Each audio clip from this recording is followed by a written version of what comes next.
Welcome to the Encore Audio Archives YouTube channel. I'm Taper Dave, and this is my channel. I've uploaded hundreds of talks here that I've recorded at meetings in West LA, and I've also recorded conventions starting in 2013. I've got a bunch of those up. And Walt and Mary Murray, the original owners of Encore Audio Archives, started the company in the 80s, and Walt recorded Joe and Charlie's and a bunch of stuff down in Vista, California. My sobriety date is June 20th of 1994. I hope you find something you like, so please like and subscribe to my channel and comment down below. If you want to hear something that I don't have or that you don't see, I'll see that I get it. Anyways, take care and have a great day if you want to. Now it is time to introduce our main speaker, Cindy.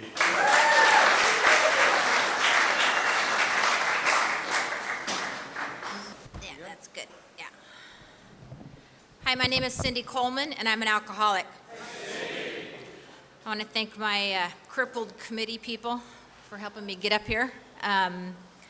Thank my friend Tina for coming with me, and my friend Clay, and my boyfriend Adam. And I want to thank Joy for asking me to come and share with you tonight, and wish a happy birthday to the birthday people. It was interesting to hear a couple of people that got here so young. My sobriety date is March 10th of 1977. So you don't have to do the math, that's 34 years. And I'm only 26 years old. So that's the miracle of AA. Yeah, I got sober when I was 2. Now, I had no idea I would stay here 34 years, let alone 34 days. I don't know about you, but sobriety never looked like a real answer. When I'm sober, I'm what is described in the big book as restless, irritable, and discontent. And I have some unusual reaction to alcohol that most of you in here would identify with, but when I drink the right amount of Southern Comfort, I love you. So I drink for what it does for you, you know. It makes you lovable. I want to throw my arms around you and rock with you and tell you how much you mean to me and talk about the meaning of the universe, and I want to weep for hours. And I love feeling that way. I just don't feel that way when I'm sober. You know, so when I get the right amount of whiskey in me, it's just like taking a good, deep breath. My sponsor, Chuck C., used to say, I could not integrate myself into society. And that's the way I felt. You know, I just couldn't make myself fit. I am half Eskimo, and the other half is mostly German, a little bit of Irish in there, which I'm sure you can tell by looking at me. But you know, there were not a lot of Eskimos in San Bernardino, and there are none now.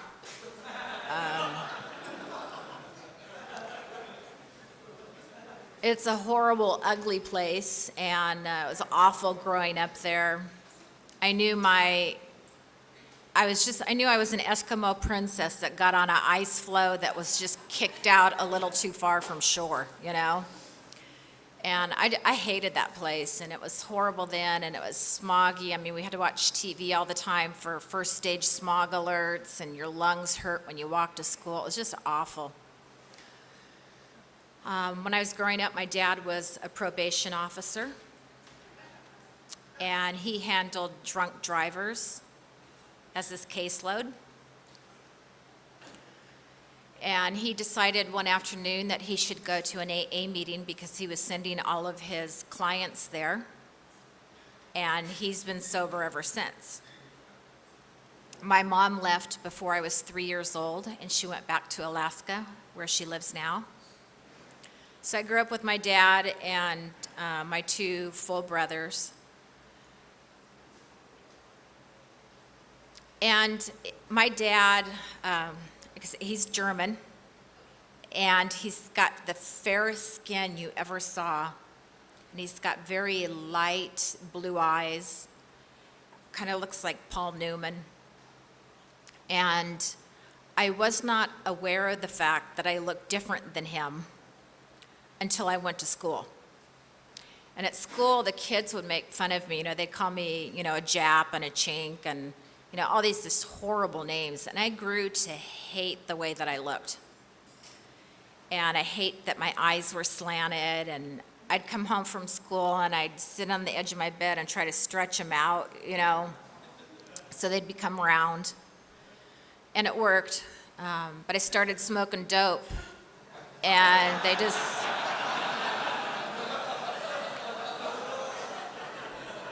kind of shrunk right back up. And by the end of the party, everybody looked like me anyway, so.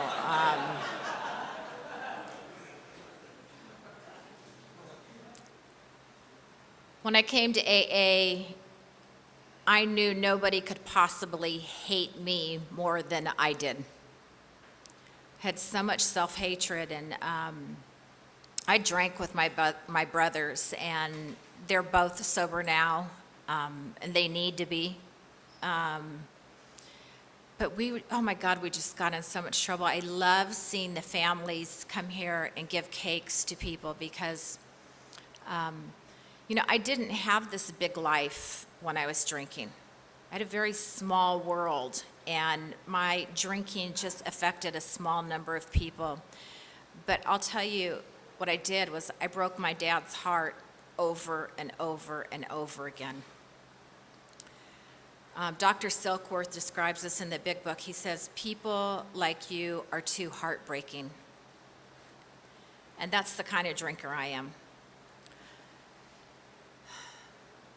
My dad was getting sober and going to AA meetings. My brothers and I were ripping up the city of Riverside now and just drinking and getting in trouble. We were stealing things, stealing cars, rolling cars, getting in accidents, and my poor dad, my mother, she's called herself an alcoholic, so I guess I could say it. She is a periodic alcoholic. That's not the kind of drinker I am. I like to drink all the time. Like, I can't get more than 3 days sober by myself, and it's just too much sobriety. But anyway, my mom, I guess, could not acclimate to San Bernardino from her small village below the Arctic Circle. And I don't know if you know any native drinkers, but we don't drink well. And there are no, to my knowledge anyway, social drinkers that are native. We're either full-blown alcoholics or we don't drink at all. It's kind of like no in between. And anyway, so my mom went to Alaska. My dad had us kids, and we were drinking and getting in trouble. The last time that I got drunk, I remember my dad sitting me down, and he told me that he was taking David to an AA meeting. David was 2 months older than I am, and I had met him in 2 of the Alateen meetings that I went to. That's all I went to. They kicked me out because I was drinking, and I remember David, though. And my dad said, why don't you go with us? We're going to go hear a man named Chuck C. talk. And Chuck hasn't had a drink in, I think it was like 30 years. And I could not think of anything less interesting to do than go listen to someone who hasn't had a drink in 30 years. And so my dad got his first job in sobriety. It was Kellogg Mental Institution, graveyard shift, running the adolescent unit. And it was fantastic because we had a party at our house every night. And my dad would go to his AA meeting. From the AA meeting, he would go to work. He would come home the next morning, and there'd just be kids like passed out all over the place because we were all partying all night. Anyway, this particular evening, he didn't have to work, so he was taking David to go hear Chuck Z talk. And 2 girls came over that I hadn't seen in quite a while, and they brought with them a fifth of Southern Comfort. And I drank mine. I drank what was left in the bottle. And then I grabbed this girl's half a glass, and I knew that I couldn't hold it and sit down at the same time, so I carefully placed it on the arm of this couch and chair that was sitting next to each other. And as I sat down, I knocked it over. And I just started crying because that was the last of the booze. Now, I was not anywhere near reality in my thinking, so it didn't dawn on me I could get more or steal more or somebody could bring more. That just was the last of the booze. And I was crying really hard, and I went into a blackout that lasted 3 days. And at some point during that blackout, I decided that I was overwhelmed with love for my little brother. My little brother and I used to get in fistfights all the time. So I was struck with this deep, profound love for him, and I wanted to go find him and tell him. And I knew he was over at Riverside City College. It was like a block from our house. And driving around with the security guard, smoking pot while they looked for illegal activity. And when I went out there to go find him, this time they were there, and they had a cannon, and they were firing this cannon at me over and over and over. And I had little chips of rock and glass that were lodged in my face, and I would wipe my face off, and as soon as I did, they would like fire another load at me. And I'd found out later I was just climbing up a real steep hill, and with my dead drunken weight, I just kept going face down into the ground over and over. Anyway, somehow I got to the top of that hill, and in the alley behind our house, my little brother and his best friend were lying against the garbage cans, and their shirts were ripped, and they had chains wrapped around their necks. And my little brother's best friend's brother was standing there, and he said the gang came by and took care of him. And I just started sobbing. And after a minute, they hopped up and said, oh, we're just kidding. And they had ketchup all over everywhere. But, I was so drunk, I thought he was still dead. And so they're, eating the ketchup, they're shaking me, they're trying to get me to come around, and I was into the grief, So they take me in the house, my older brother's inside, and he starts punching me in the face so that I can see clearly. And they didn't know what to do with me.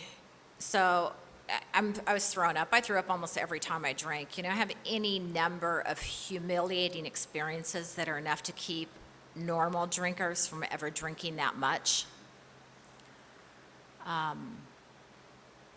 But that never deters me from drinking that much, because once I start, I cannot control the amount I'm going to drink. And anyway, I just was throwing up everywhere. I took off my clothes, and my brothers threw me in the bedroom and closed the door. Well, my dad came home after the meeting because he didn't have to work that night, and he had just taken David, a newcomer. He just heard Chuck Z talk, so he's feeling really spiritual. And he had asked the kids, where's Cindy? And they said, she's got a headache. And he went into my room, and I had eaten that night. I hadn't eaten for a few days. I had spaghetti. So I was lying in this sea of pasta, and I had long hair then like I do now, so it was just like, it was starting to harden. And my dad carried me out into the living room, and asked these kids what's wrong with her. And they said, she's got a headache. He thought I had taken a bunch of pills, and I was not a pill head. I don't think drugs were quite so popular like in the mid 70s, nowhere near as much as they are now. But I just never really did drugs. And my dad thought I had taken a bunch of pills and overdosed. And I didn't take pills, because they're dangerous and they can kill you. So he threw me in the car and rushed me over to Riverside Community Hospital, and they started to pump my stomach. And I did it for myself, all over my dad, all over the doctor, all over the hospital room, just pasta everywhere. And I looked like I had been terribly beaten up because of that walk I had gone on earlier and was being attacked with the cannon, and then my brother punching me in the face. And so I just looked like a wreck. And the doctor just said to my dad, "Look, Mr. Steckdob, your daughter is obviously trying to kill herself, and she's not far away from doing that.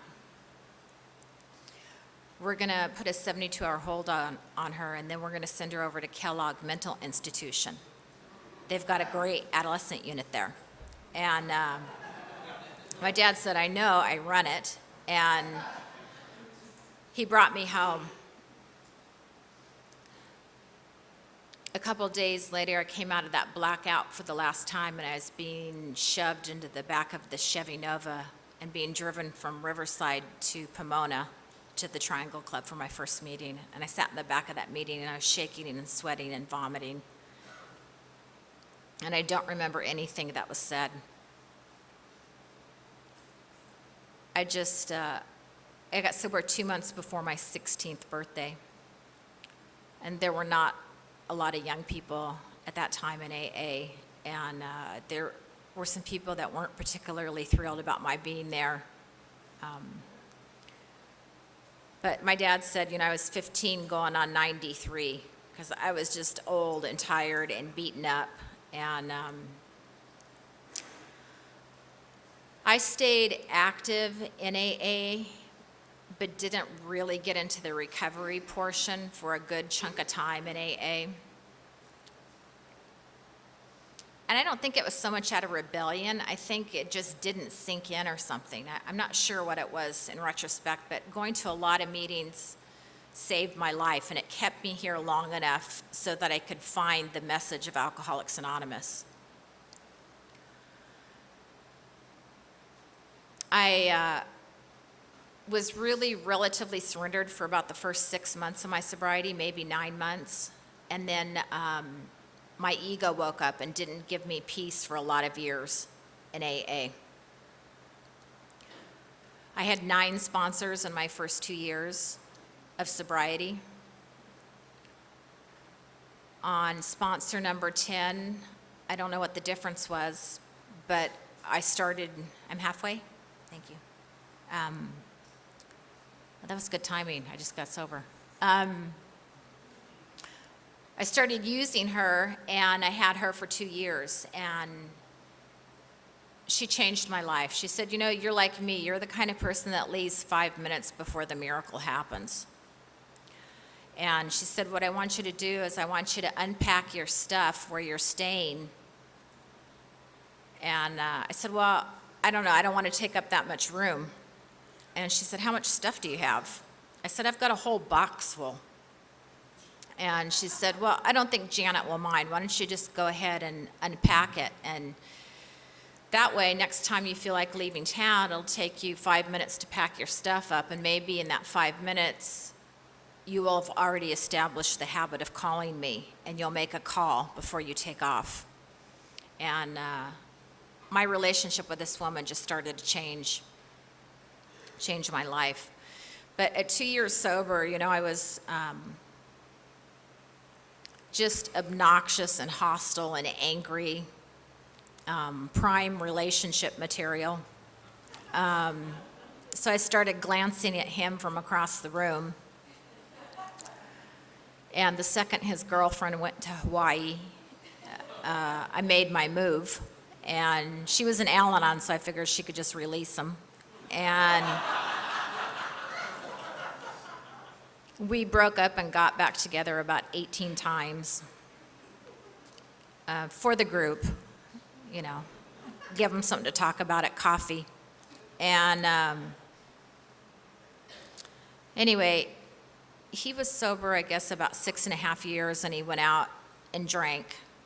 And fortunately for me, I had something a little bit stronger than my obsession for him, and that was a commitment to a home group and to my sponsor and to AA.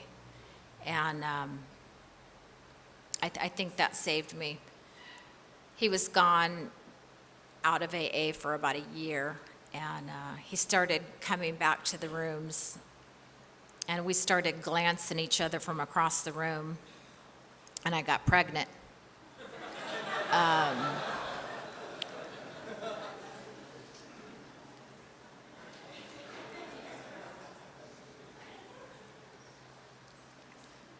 So we were engaged for 13 days, and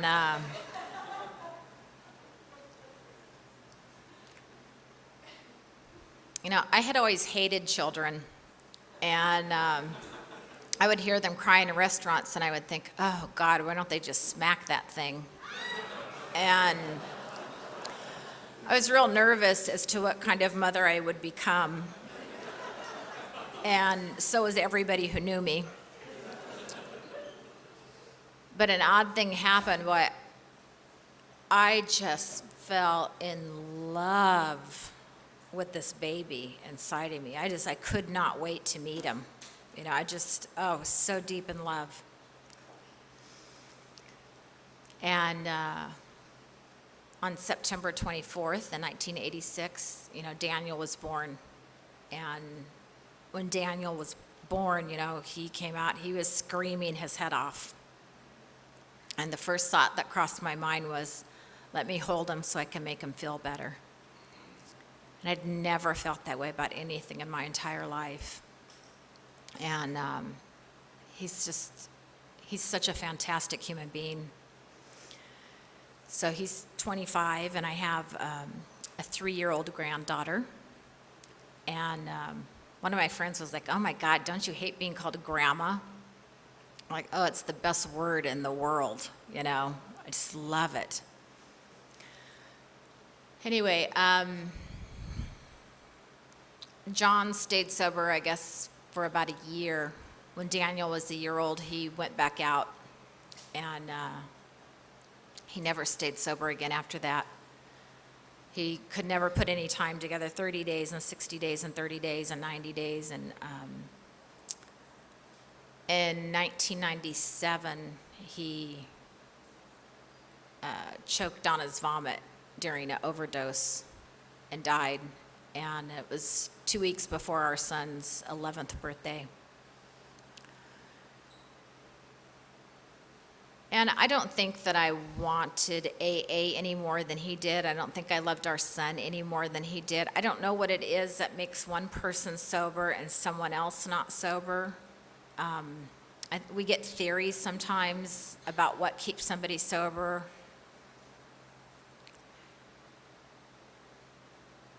I don't know what it is. But anyway, getting Daniel through that first 3 years after John's death was just hell. And at that time, I had happened to go back to school, which is something I always wanted to do. So we were living in Iowa at the time. And it was about that time that Dan started watching the Star Wars trilogy, you know, the first one, the older one. And one time we were sitting in the car in the parking lot, and he said, yeah, my dad reminds me, or R2-D2 reminds me of my dad. And R2-D2 is the trash can looking guy. And C-3PO was, the brass gold droid who was fluent in over 6,000 languages. And he said my dad was like R2-D2. He just didn't have a C-3PO in this world. And I thought about it, and I thought that really describes what happens here in Alcoholics Anonymous for us. I come in here with all my bleeps and whistles that don't make sense to anybody but you people. And for some reason, you can interpret those things and give me marching orders and send me back out into the world. And the odd thing is that after doing this for so many years, when you give me those marching orders and send me back out, it integrates me into society, which is the very thing that I always wanted. I mean, that's what whiskey did for me. It made me feel integrated. And the actions of Alcoholics Anonymous, the plan of recovery that we have here, actually integrates me back into society. And it makes me a useful person.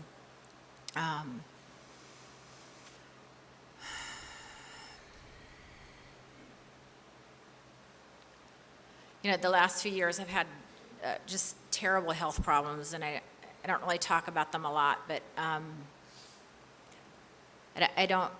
we're getting to the bottom of it. I guess my spinal column is disintegrating or something. I'm not exactly sure what's happening, but Adam has been such a champion for me, and makes me laugh all the time. But, my days sometimes, even at 34 years sober, are extremely dark. They're so dark, sometimes I just don't get the point of it.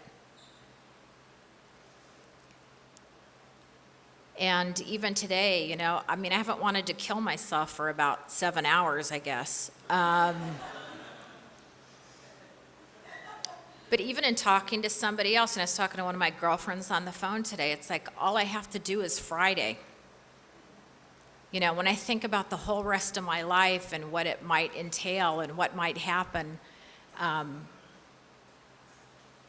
know I can't do it.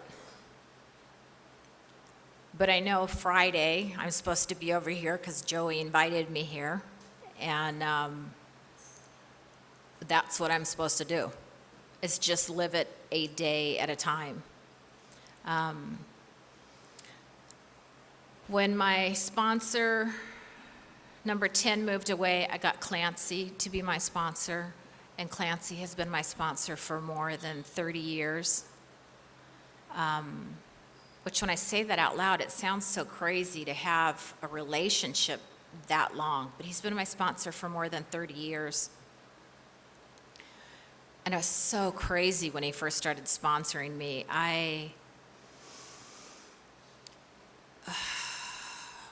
Highly emotional, extremely intense.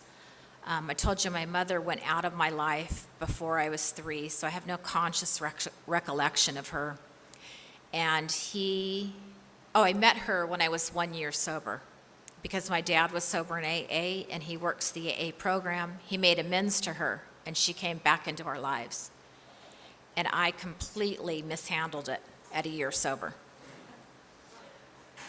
So years later, I read my inventory to Clancy, and he, as a part of my 9th step, had me start writing my mother once a month. And it made absolutely no sense to me, because if you had asked me if I wanted a relationship with her, I would have said no. And it would have felt like the truth. But he had me write her. I kept writing her. I didn't feel like it, and it started off by saying to Amy, because Amy is her name, and it would say from Cindy, because I'm Cindy. And then slowly it was like, Dear Amy, and then sincerely Cindy. And a few years later, then we sat down and I made a face-to-face amends with her for how I had treated her when I met her. And at the end of that, when I asked what could I do to set this right, she said, well, you can call me Mom. Maybe I would have gotten around to that at some point, and probably not. But I said, okay, I can do that. And I said, what else can I do? She said, well, at the end of our telephone conversation, you can say, I love you. I said, okay. I wasn't a big I love you kind of person. And I started calling her Mom, and I started saying, I love you before we hung up on the telephone. And my mother is an active part of my life. And if you had asked me if that was something I wanted, I didn't even know that I wanted it. And I always think about what Chuck used to say, this is not a self-help program. This is a selfless program. I don't need to have greater self-worth. I don't need a better self-image. I don't need to think better thoughts about myself. What I need is to not think about myself.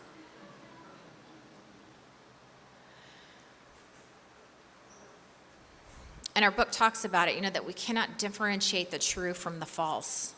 And that meant even sober, I could not tell the true from the false. And the truth seemed like I did not want my mom in my life, and that wasn't the truth.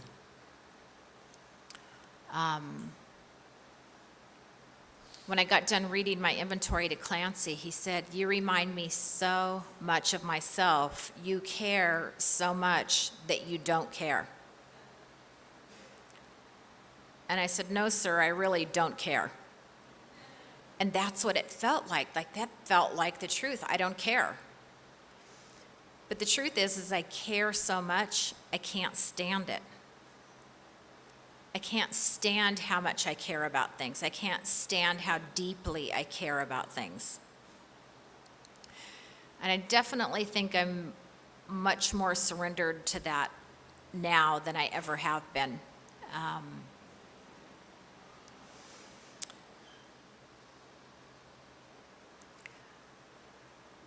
I haven't worked for a while because of my health, but before I stopped working, I had gotten this job as a flight attendant.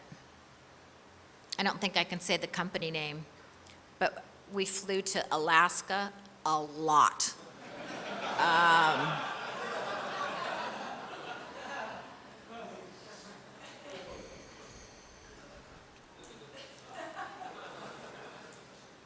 And I remember in training, they had like this mock setup of an airplane filled with passengers, and they wanted us to demonstrate how well we had been trained in emergency situations. So everybody got assigned a different disaster of some sort. And I had to handle a mother with an infant in the exit row, which is a big no-no. And we were trained that what you do when you walk up to somebody and you want them to do something that you want them to do, that they don't want to do, what you do is you present them with that option to do what you want them to do, and then you give them a choice, and the choice is something really horrible. And then so you ask them, it's to deal with people like us, So I had to go get this mother and baby out of the exit row, and I said, well, and then you're supposed to smile when you're done talking with the people, like you care. And so I walked up to this mother, and I said, ma'am, safety is our priority here, and we would like you to be safe, and we would like you to be comfortable. So would you like to move back a couple of rows where you and your child would be safe? Or would you like me to put that baby in the overhead bin?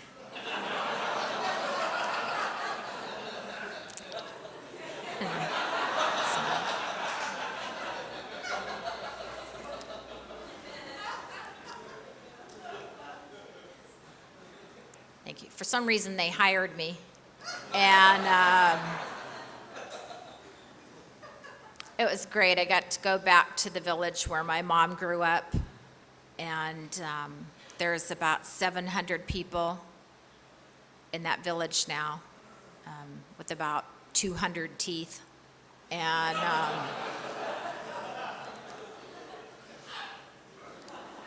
native drinkers, boy, I'm telling you, it's a very interesting experience. And my mom is number 9 of 21 kids. Long winter nights.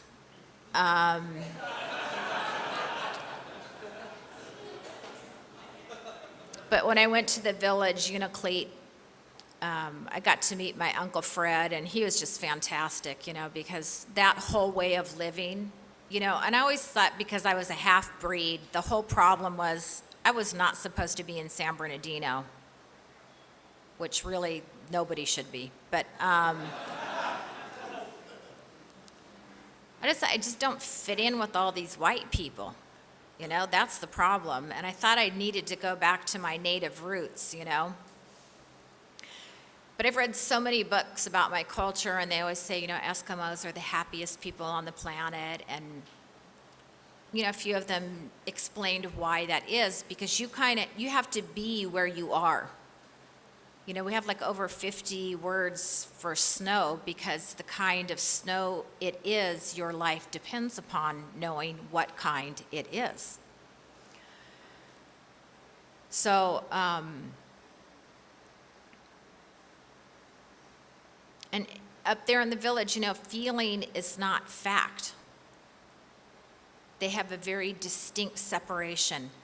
And the truth is I couldn't afford to live the native way, because I would have been swept away by the river, because my mind is always in, oh, well, when I see her, I'm going to tell her, oh, well, he shouldn't have done that, there you go, right down the river, So it was good I ended up in San Bernardino. But I remember I went on summer solstice, and I couldn't sleep because, the sun never set. And I went over to my Uncle Fred's, and we're eating blubber and seal oil and, all the goods. And I said, I just couldn't sleep. And he said, you weren't tired? And I said, oh, no, I was exhausted. I just couldn't sleep. He said, if you were tired, you would have slept. That was it. Like, there was a difference between feeling tired and being tired. But I'm someone who's a feeling worshiper. It talks about it in We Agnostics.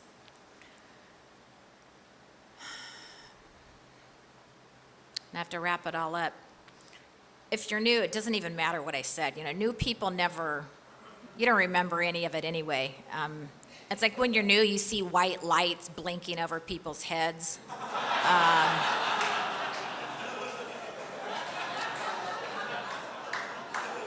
That's how you know you're in fit spiritual condition. You quit seeing these blinking lights,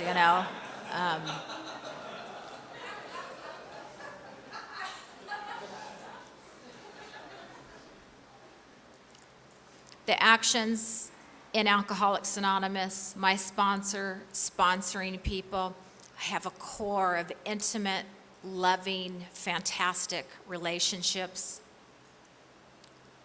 It's all the very thing that I was looking for in the bottle. Dr. Jung, who was instrumental in the beginnings of Alcoholics Anonymous, not an alcoholic, said the one thing that all alcoholics are looking for is unity. And that's what I have here with you. I can bond with you in a deep and intimate way quickly. All we have to know is someone's in AA and you're just linked in.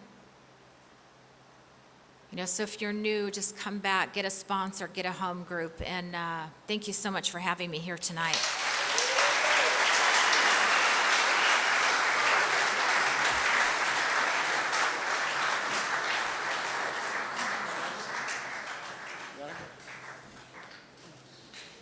Sorry to interrupt your viewing. Taper Dave here. Just wanted to take a second to ask you to like and subscribe to my channel. Let me know if you like what you're listening. I've got some very good talks here, and this one's a great one. Just curious, do you think this is better than Zoom? Tell me what you think.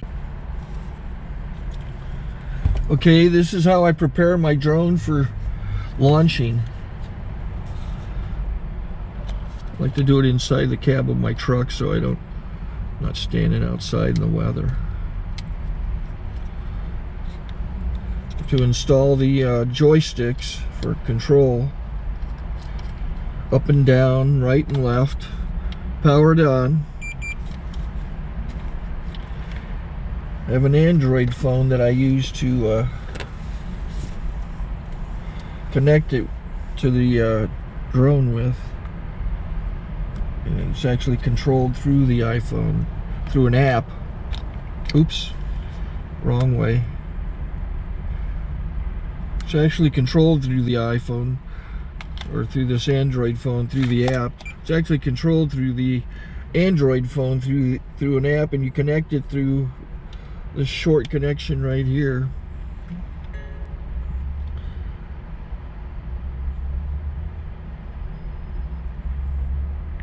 Remote control connected. Remote control's connected. So I pull out the drone. I have to extend the legs. Long legs extended first, then the short legs. Remove the gimbal protector.